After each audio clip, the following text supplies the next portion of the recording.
Hello বন্ধুরা, সবাই ভালো আছো তো? আজকে আবারও নতুন এক রেসিপি তোমাদের শেয়ার করছি। আমার হাজব্যান্ড আজ বাজার থেকে চিংড়ি এনে বলছে পটল দিয়ে ঝোল করতে পারবে। আমি বলছি কেন পারবো না। তো আমি ভাবলাম এই চিংড়ি আর পটলের ঝোল আমি বন্ধুদের শেয়ার করি। তো সেই রেসিপি আজ তোমাদের শেয়ার করছি। তোমরা যদি চিংড়ি পটলের ঝোল খেতে চাও তাহলে আমি যেভাবে বানিয়েছি এইভাবে তোমরা দুপুরে গরম ভাতে এরকম একটা রেসিপি বানিয়ে নাও। তো এখন চলো কিভাবে আমি বানিয়েছি তোমাদের দেখাই। আশা করি রেসিপি তোমাদের ভালো লাগবে। রেসিপি ভালো লাগলে বন্ধুরা ভিডিও একটা লাইক করবে, আর বন্ধুরা আমার এই ছোট্ট চ্যানেলটা সাবস্ক্রাইব করে পাশে থাকার অনুরোধ করছি। আর হ্যাঁ, বেল বটনটাও প্রেস করে রাখবে নতুন ভিডিওর নোটিফিকেশনের জন্য। চলো এখন ভিডিও শুরু করি।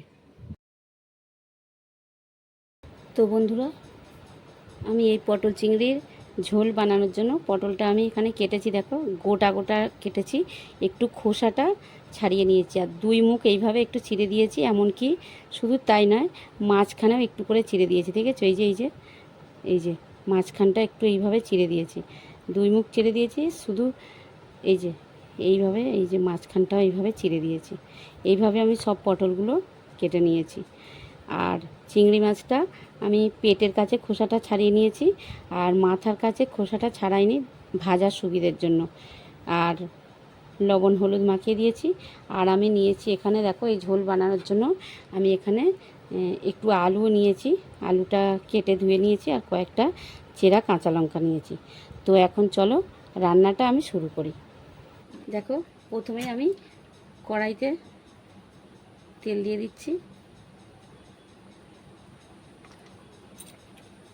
আর ওই তেলের মধ্যে আমি যে আলুটা কেটে রেখেছিলাম ওই আলুটা এখন দিয়ে দিচ্ছি।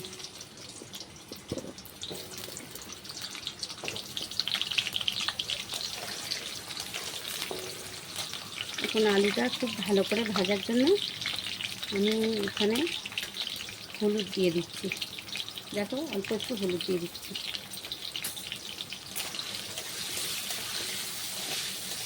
দেখো আলুটা এরকম কালার হওয়া পর্যন্ত ভাজতে হবে।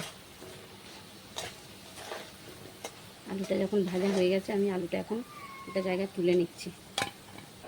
এখন ওই গরম তেলের মধ্যে আমি দেখো অল্প একটু চিনি দিয়ে দিচ্ছি, আর আমি যে কেটে রাখা পটলগুলো ওই গরম তেলে দিয়ে দিচ্ছি ভাজার জন্য।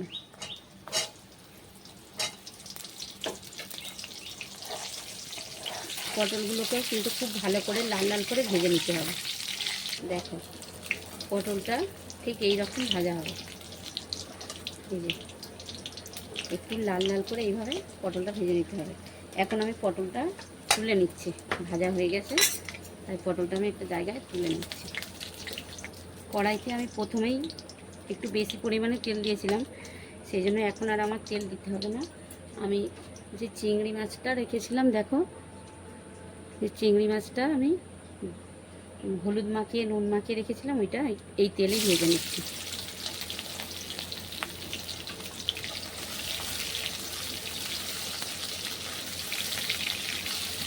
চিংড়ি মাছের এই যে মাথায় খোসাটা রেখে দিয়েছি, এতে আমার ভাজতে সুবিধে হবে, সেই জন্য ভাজার দরকার নেই। চিংড়ি মাছ ভাজা হয়ে গেছে, চিংড়ি মাছটাও আমি একটা জায়গায় তুলে নিচ্ছি।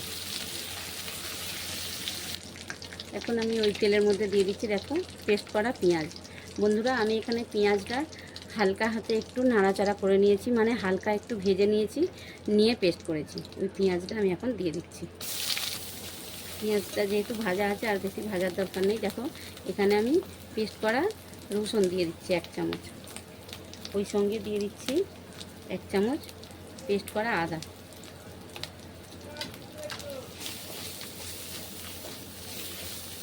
আদা রসুন খুব ভালো করে একটু ভেজে নিতে হবে এইভাবে।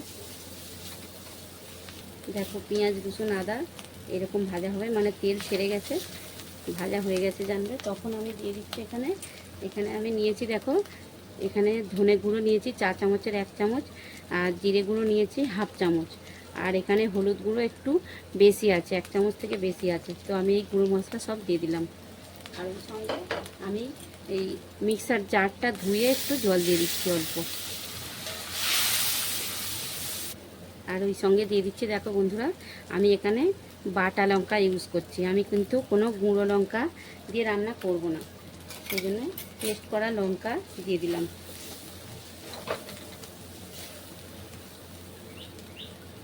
এখন আমি জল দিচ্ছি।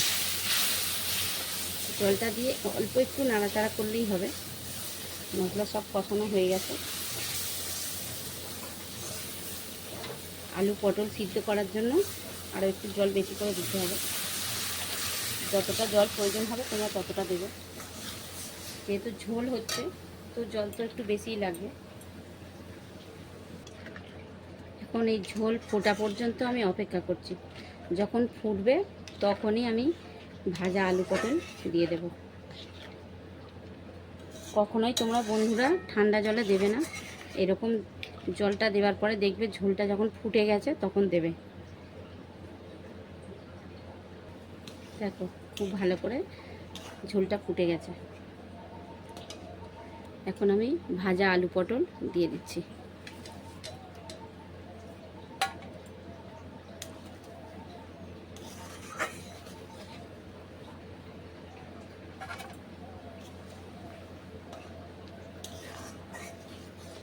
এখন দেখো আলু পটল সিদ্ধ করার জন্য আমি একটা ঢাকা দিয়ে দিলাম। 5 মিনিট এইভাবে সিদ্ধ করব। 5 মিনিট পরে আসছি। দেখো 5 মিনিট পরে ফিরে এলাম।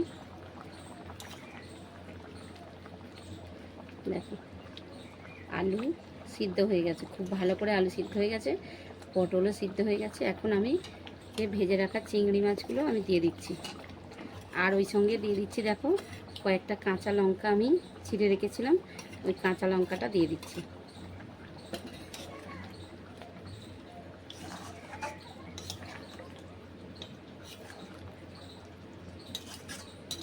চিংড়ি মাছটা একটু সিদ্ধ করতে হবে। আর এখন দিতে হবে অল্প একটু চিনি। যেহেতু আমি পটল চিনি দিয়েই ভেজেছি, তো আমি এখন অল্প একটু চিনি দিয়ে দিলাম। আর দিয়ে স্বাদ মতো লবণ দিয়ে দিচ্ছি।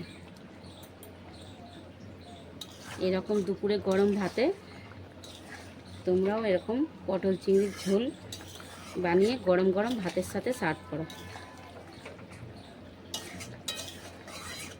এখন আমার এটা পরিবেশন করার জন্য কমপ্লিট হয়ে গেছে। চলো আমি প্লেটে তুলে তোমাদের দেখাচ্ছি। আমি এখন গ্যাসটা অফ করে দিচ্ছি।